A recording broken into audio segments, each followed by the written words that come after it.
आप महीने के एंड में सैलरी रिसीव करते हो और कुछ ही दिनों में वो सैलरी गायब हो जाती है और फिर आप सोचते हो, मैं इतना कमाता हूं फिर भी वेल्थ क्यों नहीं बन रही।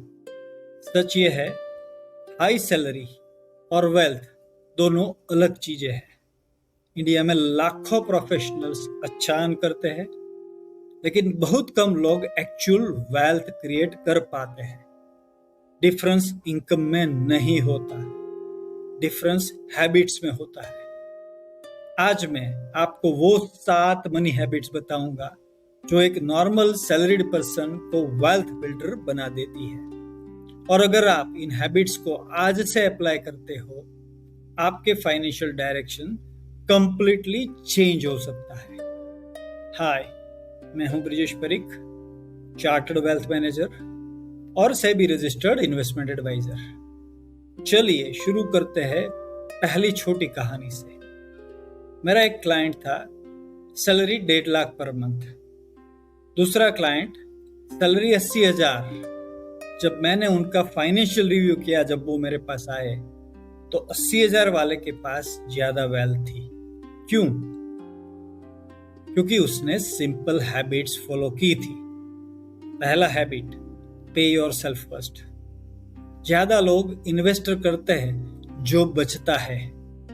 वेल्थ बिल्डर्स इन्वेस्ट करते हैं पहले, खर्च बाद में करते हैं। सैलरी आई, पहले इन्वेस्ट, बाकी खर्च। सिंपल लगता है पर लाइफ चेंज कर देता है। अब दूसरा हैबिट आपने नोटिस किया होगा, इनकम बढ़ती है तो एक्सपेंस भी ऑटोमेटिकली बढ़ जाते हैं। इसे कहते हैं लाइफस्टाइल इन्फ्लेशन। इसीलिए दूसरा हैबिट है कंट्रोल लाइफस्टाइल क्रीप। हर सैलरी हाइक पे साथ लाइफस्टाइल अपग्रेड सिर्फ मत करो, इन्वेस्टमेंट्स भी अपग्रेड होना चाहिए। अगर आपने लाइफस्टाइल कंट्रोल नहीं किया तो आप कभी रिच फील नहीं करोगे, चाहे इनकम कितनी भी हो।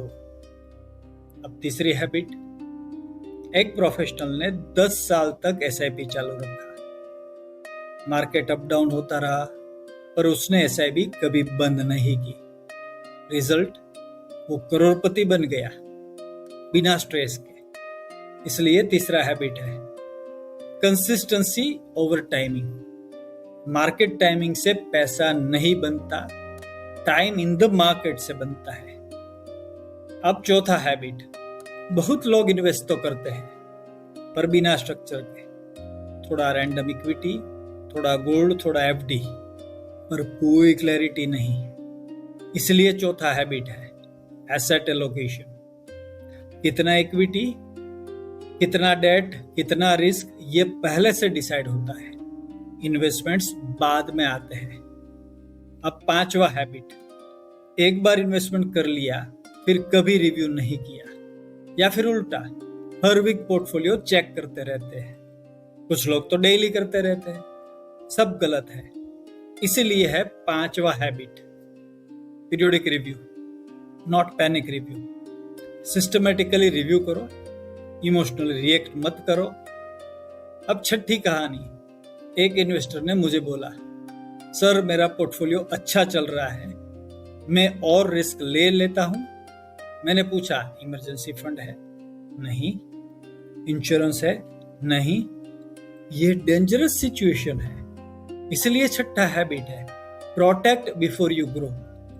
इमरजेंसी फंड, इंश्योरेंस, ये बोरिंग लगता है, कुछ लोगों को खर्च भी लगता है, पर ये फाउंडेशन होता है। और अगर फाउंडेशन वीक होगा तो बिल्डिंग गिर जाएगी।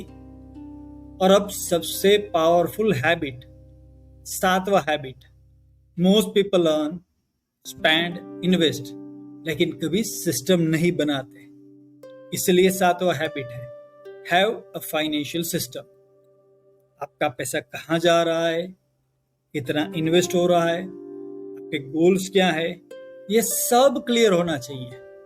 वरना आप बिजी रहोगे पर प्रोग्रेस नहीं होगी। एंड में एक सिंपल ट्रूथ याद रखिए, वेल्थ एक दिन में नहीं बनती। वेल्थ हैबिट्स से बनती है और हैबिट्स तब स्टिक करती है जब उनके पीछे सिस्टम होता है। अगर आप सीरियस हो सैलरी से वेल्थ क्रिएट करने में, तो आपको रैंडम टिप्स नहीं, स्ट्रक्चर्ड गाइडेंस चाहिए। इसलिए मैंने मनी स्मार्ट मेंबरशिप डिजाइन की है। ये एक सिस्टम है जहां आप स्टेप बाय स्टेप सीखते हो कैसे इनकम को स्ट्रक्चर करें, कैसे इन्वेस्टमेंट्स प्लान करें, कैसे लॉन्ग टर्म वेल्थ बिल्ड करें विदाउट कंफ्यूजन, ताकि आप सिर्फ अर्न ना करें, एक्चुअली वेल्थ बिल्ड करें। लिंक डिस्क्रिप्शन में दिया है। और जाने से पहले एक सवाल, आप सैलरी कमा रहे हो या वेल्थ बना रहे हो? अगर आंसर क्लियर नहीं है तो आज से हैबिट्स चेंज करने का टाइम है। अगर वीडियो यूजफुल लगा हो तो लाइक करें, सब्सक्राइब करें और शेयर करें उस दोस्त के साथ जो अच्छा कमाता है पर अभी तक वेल्थ बिल्ड नहीं कर पाया। Thank you for watching. See you in the next video. Bye bye. Take care.